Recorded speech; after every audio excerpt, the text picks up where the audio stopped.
আমি যখন মারা যাব, যখন আমার ফ্যামিলির মানুষ জানতে পারবে, তখনই আমাকে চিৎকার দিয়ে কান্না করবে।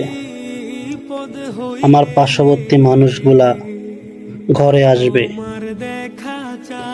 জানতে পারবে যখন আমি দুনিয়া ছেড়ে মায়া ত্যাগ করে চলে গেছি, তখনই আমাকে খাট থেকে নামিয়ে দেওয়া হবে ওই মাটিতে।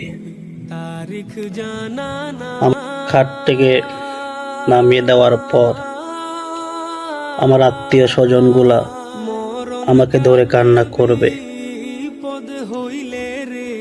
বাড়ির মানুষগুলা আমাকে গোসল করাইতে নিয়ে ব্যস্ত হয়ে যাবে।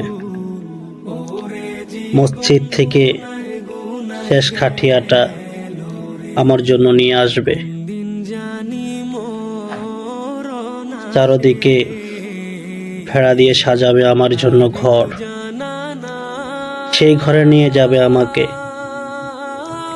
সুন্দর করে আদর করে স্নেহ করে মায়া করে আমাকে ধৌত করবে, পাক পবিত্র করে আমাকে আথর সুন্দর জামা পরাবে। সেই সুন্দর করে সাজানো গুলাই জীবনের শেষ সাজানো হবে।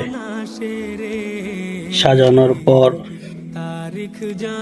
আমাকে খাটে তুলে দেওয়া হবে, সুন্দর করে ধরে হালকাভাবে খাটে উঠানো হবে। যে মানুষগুলো আমাকে ধরবে, এত মায়া করে ধরবে, বলবে আস্তে রাখিস যেন দেহটা দুঃখ না পায়, ব্যথা না লাগে। এত মায়া করে এত আদর করে আমাকে সাজিয়ে ঘরের কোনায় রাখবে। আমার বাড়ির মানুষগুলো আসবে আমাকে দেখার জন্য, আমার পরিবার আসবে আমাকে দেখার জন্য। শেষ দেখা আমাকে দেখে চলে যাবে। যখন আমাকে দেখার পর সবাই চলে যাবে, তখন চার কোণা চারজন লোক দাঁড়িয়ে আমাকে সুন্দর করে কাঁধে তুলে নেবে। আমার পিছনে অনেক মানুষগুলাই যাবে। আমাকে যখন মাঠে নিয়ে যাবে, তখন আমার পরিবার মানুষগুলো অনেক কান্না করবে।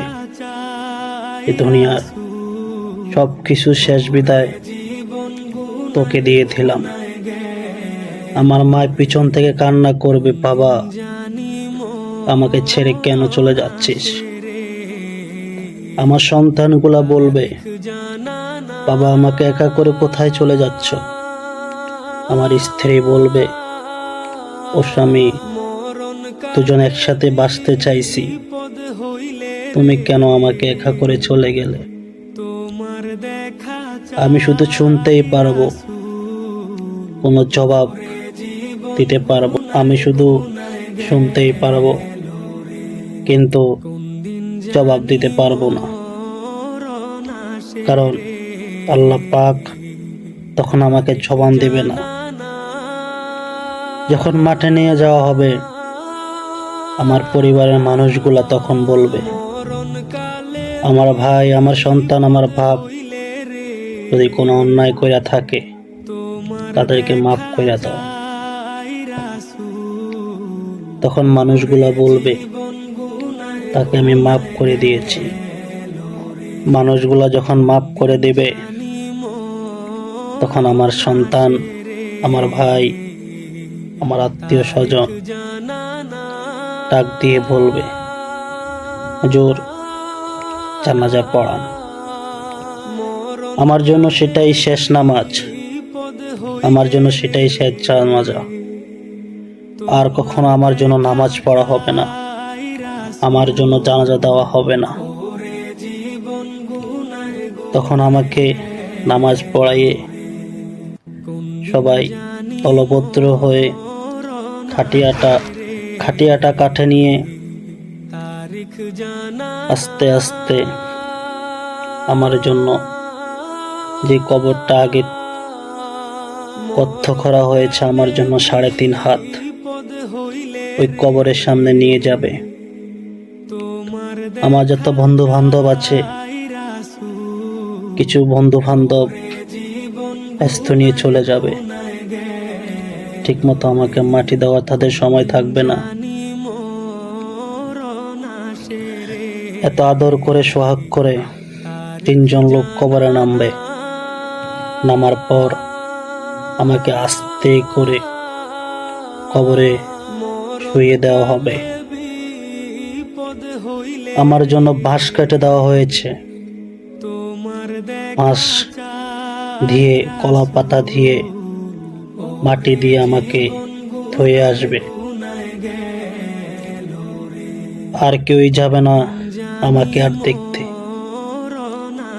2 দিন 3 দিন দেখার পর, মনে রাখার পর আর আমাকে আর কেউই দেখতে যাবে না, কারো আর মনে হবে না। আমার ফ্যামিলির মানুষ সবাইকে দাওয়াত দেবে আমার জন্য 4 দিনা খাওয়ার জন্য। সবাই আসবে, হাসি খুশি খেয়ে যাবে, কিন্তু কেউ আফসোস করবে না। তার জন্য খাওয়াইতেছি, তার রুহে মাগফিরাত কামনা করতেছি। 40 দিন পর সবাই আগের মতো হয়ে যাবে, আর কেউ স্মরণ করবে না। তুমি যে তাদের মাঝ থেকে চলে গেছো, তারা আর কখনো স্মরণ করতে যাবে না। দুনিয়াটা আগের মতোই চলে যাবে।